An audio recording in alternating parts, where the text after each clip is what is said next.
தீப தூப ஆராதனை செஞ்சு நீங்கள் இந்த பூஜையை நிறைவு செஞ்சுக்கலாம். இந்த மாதிரி வீட்டில் நீங்கள் இப்படி கொண்டாடுறதுனால கிருஷ்ணரோட அருள் பரிபூரணமாக உங்களுக்கு கிடைக்கும். கிருஷ்ணருக்கு அந்த விக்கிரகத்துக்கு ஏதாவது ட்ரெஸ்ஸு இது மாதிரி வச்சுருக்கிறீங்கன்னா அதெல்லாம் போட்டு நல்லா அலங்காரம் பண்ணுங்க. அதுக்கப்புறம் உங்களுக்கு செல்வ வளம் பெருக அப்படின்னா அவல் இருக்குல்ல, உங்களால் எதுவுமே வைக்க முடியலை அப்படின்னா ஒரு கைப்பிடி அவல், ஒரு கிண்ணத்தில் ஒரு அவலாவது வைங்க. அவலும் நாட்டு சர்க்கரையும் கலந்து வைங்க. கிருஷ்ணருக்கு முடிஞ்ச அவல் பாயாசம் பண்ணுங்க. ஏன்னா அவல் கொடுத்து தானே குசேலன் குபேரன் ஆனாரு. கண்டிப்பாக கிருஷ்ண பரமாத்மாவோட ஆசீர்வாதம் உங்களுக்கு முழுமையாக கிடைக்கும். இது மாதிரி நீங்கள் எளிமையாக உங்களுக்கு என்ன முடியுதோ பண்ணுங்க. முக்கியமாக ஒவ்வொரு பிரசாதத்திலையும் நீங்கள் கிருஷ்ணருக்கு பிடிச்ச அந்த துளசி இலை நீங்கள் கண்டிப்பாக வைங்க. நீங்கள் ஒவ்வொரு பிரசாதம் செஞ்சு வைப்பீங்க இல்லையா, அதில் கிருஷ்ண பரமாத்மாவுக்கு பிடிச்ச துளசியை ஒவ்வொரு பிரசாதத்திலையும் அந்த நெய்வேத்தியம் வைக்கும்போது அதில் ஒவ்வொரு இதழ் போட்டு வையுங்க. அப்புறம் பஞ்சபாத்திரம் முத்தரணி இருக்குது இல்லையா, அதில் தீர்த்தம் வைங்க. சிம்பிளாக எப்படி வைக்கிறதுனா, தண்ணீர் நல்ல சுத்தமான தண்ணீர் எடுத்துக்கோங்க. அதில் பச்சை கற்பூரம், ஏலக்காய், கிராம்பு இதை மட்டும் போட்டு நீங்கள், அப்புறம் துளசி, முக்கியமாக துளசி இதை போட்டு நீங்கள் தீர்த்தம் தயாரிச்சுக்கலாம். அதே போல் வடநாட்டில் பார்த்தீங்கன்னா வட இந்தியாவில் மிக கோலாகலமாக ஸ்ரீகிருஷ்ண ஜெயந்தி இதை கொண்டாடுறாங்கல்ல. லட்டு கோபால் இந்த மாதிரி பல வடிவத்தில், சாலகிராம வடிவத்தில், இப்படி எல்லாத்துலேயுமே கிருஷ்ணரை வச்சு கொண்டாடுவாங்க. அப்போது அந்த சம்பிரதாயத்தில் ஒன்று பார்த்தீங்கன்னா, கிருஷ்ணருக்கு நெய்வேத்தியம் வைக்கிறாங்க இல்லையா, அதில் 56 வகையான உணவுகள் படைச்சு கிருஷ்ணரை வழிபாடு செய்வாங்க. இதுக்கு பேர் பார்த்தீங்கன்னா சப்பன் போக் அப்படின்னு சொல்லுவாங்க. இந்த 56 வகை உணவு ஏன் கிருஷ்ணருக்கு படைக்கிறாங்க அப்படின்னா, இப்போ அதை பற்றி நான் சொல்கிறேன். இந்த சப்பன் போக் அப்படிங்கிறதுக்கு லட்டு, ஜிலேபி, பாயாசம், ரசகுல்லா, அல்வா, பேடா இது போன்ற 56 வகை உணவு படைச்சு வழிபடுறது வழக்கமாக வச்சுருக்குறாங்க.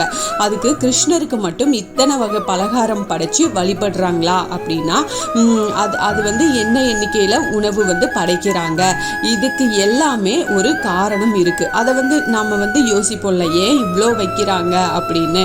ஆனால் அது அங்கே இருக்கிறவங்களுக்கு மட்டும்தான் தெரியும். இதுக்கு 2 வகையான ஒரு கதை இருக்குது. ஒன்று பார்த்தீங்கன்னா கோபியர்களுக்கு கண்ணன் அளித்த வாக்கு.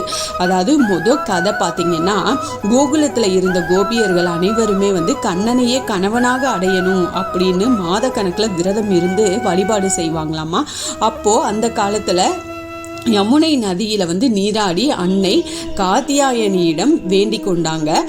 இவங்களோட தீராத விருப்பங்களை அறிந்த கிருஷ்ணர் அனைவரின் விருப்பங்களும் நிறைவேறட்டும் அப்படின்னு கோபியர்களுக்கு கண்ணன் வாக்களிச்சிருக்கிறாரு. இதனால மகிழ்ச்சி அடைந்த கோபியர்கள் கண்ணன் மீதான தங்களின் காதலின் பக்தியை காட்ட 56 வகையான உணவை தயார் செஞ்சு கண்ணனுக்கு படைச்சு வழிபட்டிருக்கிறாங்க. இதனால நம்ம கிருஷ்ணருக்கு 56 வகையான உணவு படைச்சு வழிபட்டோம் அப்படின்னா நம்முடைய விருப்பங்களும் கண்ணன் நிறைவேற்றுவார் அப்படிங்கிறது நம்பிக்கை. அடுத்து இதே 56 வகை உணவு படைக்க காரணம் இன்னொரு கதை என்ன அப்படின்னா, கிருஷ்ணர் குழந்தையாக இருக்கும்போது யசோதை ஒரு நாளைக்கு 8 முறை பாலகிருஷ்ணனுக்கு உணவு ஊட்டுவாங்களாம். கண்ணன் கோவர்த்தன பூஜை செய்ய ஏற்பாடு செய்த போது கோபமடைந்த இந்திரன் பெரும் மலையை மழை பெஞ்சு ரொம்ப சேதத்தை ஏற்படுத்தி இருக்கிறாங்க. அப்போது அந்த கோவர்த்தன மலையை குடையாக தாங்கி கோகுலவாசிகளை கண்ணன் காப்பாற்றி இருக்காரு. மொத்தம் 7 நாட்கள் உணவு தண்ணீர் எதுவுமே சாப்பிடாம கோவர்த்தன மலையை தாங்கியபடியே கண்ணன் இருந்திருக்கிறாரு. 7வது நாள் மலை ஓஞ்சதுக்கு அப்புறமா தன்னுடைய தவறை உணர்ந்த இந்திரன் கண்ணனிடம் மன்னிப்பு கேட்டிருக்கிறாரு. 7வது நாள்ல யசோதையும் கோகுலத்தையும் சேர்ந்த பெண்களும் ஒரு நாளைக்கு 8 வேளை அப்படின்ற கணக்குல 7 நாட்களுக்கு சேர்ந்து 56 வகையான உணவுகளை தயார் செஞ்சு கண்ணனுக்கு கொடுத்து வழிபாடு செஞ்சிருக்கிறாங்க. இதை நினைவு கூறும் விதமாக தான் நம்மை காக்கும் கடவுளான கண்ணனுக்கு, எம்பெருமான் கிருஷ்ண பெருமானுக்கு நாம 56 வகையான உணவு படைச்சு வழிபடுறது வழக்கமா இருந்து கடைபிடிச்சிட்டு வர்றாங்க. Thank you friends. என்னோட சேனலுக்கு தொடர்ந்து சப்போர்ட் பண்ணுங்கள், லைக் பண்ணுங்கள், ஷேர் பண்ணுங்கள், கமெண்ட் பண்ணுங்கள். ப்ளீஸ் மறக்காமல் சப்ஸ்கிரைப் பண்ணுங்கள், பெல் ஐக்கானை கிளிக் பண்ணுங்கள். மீண்டும் அடுத்த பதிவில் சந்திப்போம்.